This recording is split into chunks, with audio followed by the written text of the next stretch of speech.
فلک یسبحون، ہر شے اپنے مدار کے اندر اپنی سطح کے اوپر تیرتی۔ اسی طریقے سے وقت آئے گا کہ جب کہ ہمیں معلوم ہوگا کہ یہ بات تھی جو آج ہمیں معلوم ہوئی، جو قرآن 7 آسمانوں کے حوالے سے بار بار کہتا ہے۔ تو جہاں سائنس جو ہے وہ ہمیں قرآن مجید سے ٹکراتی بھی محسوس ہو، وہاں ہمارا معاملہ یہ ہوگا کہ ہم قرآن پر ایمان کو محکم رکھیں گے،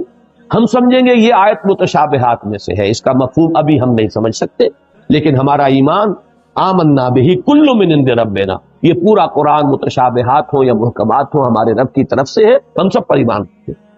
اور لیکن جہاں جہاں وہ تطبیق ہوتی چلی جا رہی ہے، انسانی علم نے جو بھی آگے ایڈوانس کیا ہے، آگے بڑھا ہے علم، اور واقعہ یہ ہے کہ آدمی کو چکر آتا ہے،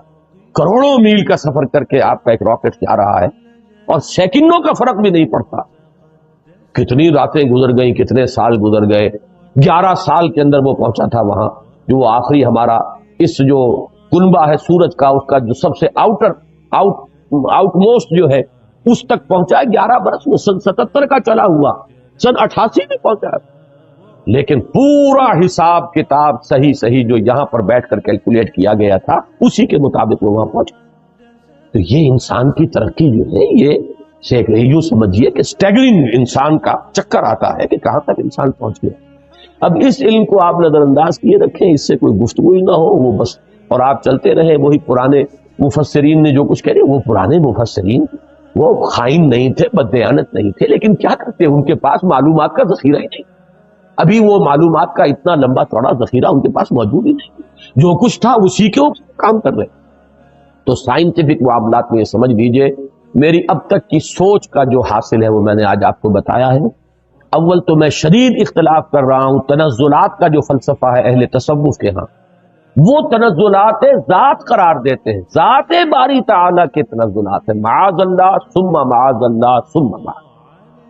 ہاں یہ تنزلات کا سلسلہ جو تنزلات ستہ کہا جاتا ہے کہیں کچھ اور،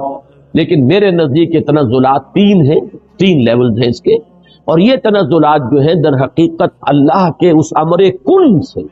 جو شے وجود میں آئی ہے، اولاً وہ ایک خلق نور تھا، وہ بھی ایک شے ہے، ایک خارجی حقیقت رکھنے والی شے ہے، اس مرحلے پر 2 صاحب شعور، صاحب تشخص ہستیاں پیدا کی گئیں، ارواح انسانیہ اور ملائکہ، اور ان میں جیسا کہ میں نے عرض کیا قطعاً کوئی چیز توحید کے منافی نہیں ہے اگر یہ بات مانی جائے کہ سب سے پہلے جو پیدا کیا گیا وہ نور محمدی ہے، یعنی روح محمدی۔ نور محمدی در حقیقت روح محمدی کا نام ہے، اس لیے کہ روح جو ہے نوری الاصل ہے، وہ جو اقبال نے کہا ہے کہ نقطہ نوری یہ جو ہے خاک کے اندر پنہا، غافل تو نرا صاحب ادراک نہیں ہے ذوق تجلی بھی اسی خاک میں پنہا، غافل تو نرا صاحب ادراک نہیں ہے۔ تو یہ جو ہمارا شعور ہے میں در حقیقت اس روح کی بنیاد پر ہے، اور وہ روح جو ہے نوری الاصل ہے، میری بھی آپ کی بھی، اگرچہ وہ نور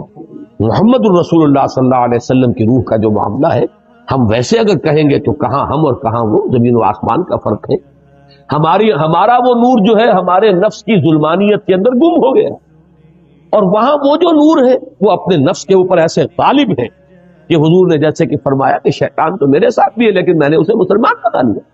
جبکہ ہمارا شیطان ہم پر حاوی ہے، ہمارا وہ ٹمٹماتا ہوا چراغ جو ہے کبھی کبھی اس کی ہمیں کوئی رمق جو ہے وہ کبھی محسوس ہوتی ہے۔ یہ بڑا پیارا جملہ ہے ابن سینا کا، بڑا پیارا جملہ ہے، ظاہر بات ہے فلسفی تھے اور ان کی بہت سی باتوں سے ہمیں اختلاف ہے، لیکن یہ کہ بہت سی باتیں ان کی بڑی بلند بھی ہیں۔ یہ جملہ نوٹ کرایا تھا ہمیں مولانا منتخب الحق صاحب مرحوم نے، جو ایک مرتبہ ہمارے یہاں محاضرات میں بھی آئے تھے، میرے استاد تھے جب میں ایم اے اسلامیات کر رہا تھا کراچی، تو ان کا جملہ تھا، پورا تو مجھے اب یاد نہیں ہے، کہ اگر تم یہ چاہتے ہو کہ تمہیں بھی انوار ربانی سے کوئی حصہ ملے، فجاہد فی خلواتک، تو اپنی خلوتوں میں تنہائیوں میں مجاہدہ کرو، مراقبہ کرو، ارتکاز توجہ کرو، فلعل شعشعۃ تلمع لک، ہو سکتا ہے کبھی کوئی ایک کرن چمک اٹھے، کبھی اللہ تعالیٰ کی تجلی کا کوئی ایک ہمیں بھی حصہ مل جائے، بڑی ریاضت ہے۔ اور وہاں محمد الرسول اللہ صلی اللہ علیہ وسلم کی روح جو ہے وہ ہر وقت متجلی ہے انوار الہیہ کے ساتھ، یہ دوسری بات ہے، لیکن اپنی اصل کے اعتبار سے تمام انسان کی ارواح جو ہے نوری نسل ہے، اسی نور سے پیدا ہوئی ہیں، لیکن سب سے پہلے نور محمدی یا روح محمدی صلی اللہ علیہ وسلم کو پیدا کیا گیا، ساتھ ہی ملائکہ ہے۔ پھر یہ تنزل کا دوسرا مرحلہ آ رہا ہے، اب فلک نور میں بڑے بڑے ایکسپلوژن کے ذریعے سے، اور غالباً بگ بینگ جو ہے وہ جو بھی کچھ دیکھا ہے، میں نے کئی مرتبہ بات کہی ہے کہ یہ جدید فلسفی ہوں یا جدید سائنسدان ہوں، ان کی جہاں تک ایکویٹی آف آبزرویشن کا تعلق ہے، بڑی ایکیوٹ آبزرویشن ہے، انہوں نے غور بہت کیا ہے، سوچا ہے، تو بہت چیزیں انہوں نے دیکھی،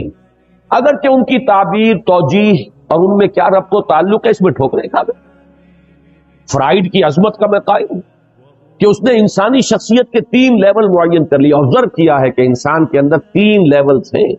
ایک سب سے نیچے ہے اڈ اور لیبیڈو، اس کے حیوانی تقاضے، اس سے اوپر ہے اس کا سیلف، خودی، اس سے اوپر ایگو اسے کہتا ہے، اور اس کے اوپر ہے سپر ایگو۔ 3 لیول، میں سمجھتا ہوں یہی 3 لیول ہیں جو ہمیں ہمارا دین بتاتا ہے، نفس، قلب اور روح۔ البتہ یہ کہ اس کی تعبیر کچھ اور ہے، وہ سپر ایگو کو سمجھتا ہے کہ وہ معاشرے کے زیر اثر کچھ نارمز ہوتے ہیں، کچھ اثرات ہوتے ہیں جو انسان کو ہانٹ کرتے رہتے ہیں، یہ نہ کرو، یہ نہ کرو، یہ کرو، یہ چیز جو ہے اس کے اوپر سپر ایگو جو ہے اس کی ایگو کے اوپر مسلط رہتی ہے، اسے پریشان کیے رہتی ہے۔ ہمارے نزدیک وہ روح ہے در حقیقت، جس کے اندر ایک جو ارج ہے وہ اللہ کی طرف توجہ کی ارج ہے، اللہ کا قرب حاصل کرنے کی ارج ہے، وہ انسان کو اوپر اٹھانا چاہتی ہے۔ یہ نفس امارہ جو ہے، حیوانی وجود، یہ انسان کو نیچے کھینچ رہا ہے، پستی کی طرف لے جانا چاہتا ہے، پست خواہشات اور زمینی تمناؤں اور آرزوؤں کے اندر گرفتار رکھتا ہے۔ درمیان میں وہ قلب ہے، اگر اس قلب کے اوپر یہ اڈ یا لیبیڈو جو ہے یہ غالب آ جائے تو انسان نرا حیوان بن کر رہ گیا، اس کا انسان مر گیا۔ اگر روح غالب ہو گئی تو کیا کہنے ہے، پھر یہ ہے وہ شے جو مطلوب ہے، روح غالب رہے تو گویا کہ اب روح مرکب ہے اور یہ نفس جو ہے یہ گھوڑے کے مانند ہے جس پر سواری کر رہا۔ یہ میں نے عظمت صوم میں بھی یہ سارے مضامین بیان کیے ہیں، حقیقت انسان میں بھی۔ بہرحال یہ ہے جنات کے بارے میں جو میرا تصور ہے، اور چونکہ ان میں روح نہیں ہے، میں جو بات عرض کر رہا تھا وہ رہ گئی تھی، پھر دوبارہ یاد آ گئی۔ میں نے جو 3 لیولز معین کیے، ان میں سے پہلا لیول جو ہے نور، ملائکہ، ارواح، یہ عالم امر ہے، اور 2 لیول نار والا، ناری کروں کا، اور یہ خاک اور زمین کا، اور زمینی حیوانات اور زمینی نباتات، اور انہی میں سے ایک انسان، یہ عالم خلق ہے۔ عالم امر میں ٹائم ایلیمنٹ ہے ہی نہیں، روح کو کوئی وقت درکار نہیں ہے، یہاں سے کروڑوں میل جانے کے لیے کوئی وقت درکار، نہ روح کو نہ فرشتے کو کوئی وقت درکار نہیں۔ یہ عالم امر ہے، اس کی شان یہ بیان ہوئی ہے، انما امرہ اذا اراد شیئا فانما یقول له کن فیکون، نو ٹائم ایلیمنٹ واٹس ایور۔ اور یہی عالم امر ہے جس میں کہ فرشتے اور روح انسانی کا ایسا ربط ہوتا ہے، فرشتہ وحی لاتا ہے تو روح ہے در حقیقت نبی کی اور رسول کی جو اسے ریسیو کرتی ہے۔ جیسے کہ آپ کو معلوم ہے کہ آپ کی فضا کے اندر اس وقت جو بھی ٹرانسمیشن ہو رہی ہے ریڈیو کی، ٹیلی ویژن کی، وہ تو فضا میں موجود ہے، آپ کے پاس بھی تو ایک آلہ ہونا چاہیے جو اسے کیچ کرے۔ آپ کے ریڈیو ہے، ریڈیو میں والوز لگے وہ اسے کیچ کر رہے ہیں، ٹیلی ویژن ہے اس میں وہ میکینزم ہے جو کیچ کر رہا ہے، فضا میں تو ہے۔ تو 2 چیزیں ملتی ہیں، تو ملائکہ کی طرف سے لائے جانے والے پیغامات، ان کو کیچ کرنے والا انسان میں جو حصہ ہے وہ روح ہے، وہ یہ انسان کے یہ جسمانی وجود نہیں ہے، یہ آنکھیں نہیں ہے، یہ کان نہیں ہے، بلکہ براہ راست قلب جو مسکن ہے روح کا، وہ ہے محبت وحی۔ فَإِنَّهُ نَزَّلَهُ عَلَىٰ قَلْبِكَ، اے نبی جبریل نے تو اس کو نازل کیا آپ کے قلب پر۔ یہ در حقیقت محبت وحی جو ہے وہ یہ کان سے نہیں سنتے تھے حضور وحی کی آواز، وہ تو در حقیقت براہ راست بغیر آنکھوں یا کان یا حواس ظاہری کے، کوئی وساطت کے، براہ راست قلب کے اوپر نزول۔ اور یہی وہ شے ہے جو جنات میں نہیں ہے، لہذا جنات میں کوئی وحی نہیں، جنات میں کوئی نبوت و رسالت نہیں، جنات بھی انسانوں میں جو انبیاء اور رسول آتے رہے انہی کے تابع ہیں۔ اس معاملے میں جیسا کہ میں نے عرض کیا الحمدللہ کہ ہمارا جو ہے سلف سے متفقہ عقیدہ ہے، لیکن یہ کہ اس دور میں مولانا اصلاحی صاحب نے اس باب میں بھی جیسے فقہ کے معاملے میں رجم کے سلسلے میں بہت بڑی ٹھوکر کھائی ہے، اسی طریقے سے اس معاملے میں بھی بہت بڑی ٹھوکر کھائی ہے۔ اللہ تعالیٰ انہیں اپنی رائے پر نظر ثانی کرنے کی اور اس سے رجوع کرنے کی توفیق عطا فرمائے۔ اب یہ ہے وہ فلسفہ جنات کا۔ اس میں ایک بات کہ جو ان دونوں مقامات کے سمجھنے کے لیے، اور اس سے پہلے بھی قرآن مجید میں بار بار یہ مضمون آیا ہے، اس کے حوالے سے اور جان لیجئے، وحی یا احکام و اوامر خداوندی کا نزول فرشتوں کے ذریعے ہوتا ہے۔ فرشتوں کا جبکہ وہ فرشتے وحی کو لے کر نازل ہوتے ہیں یا احکام خداوندی کو، یہ جو جنات ہیں ان میں سے کچھ اوپر جا کر تلقی کر لیتے ہیں، کچھ شان گن لے لیتے ہیں، فرشتوں کی آپس کی گفتگو سن لیتے ہیں،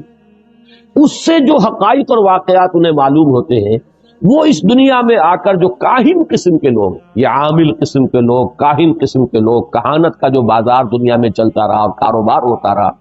وہ اس اعتبار سے ہوتا تھا۔ اور آج دنیا میں جو اسپرچوئلزم کے نام سے ہو رہا، یہ یورپ کے اندر ایک بڑا فلسفہ ہے، بڑا فن ہے، وہ آپ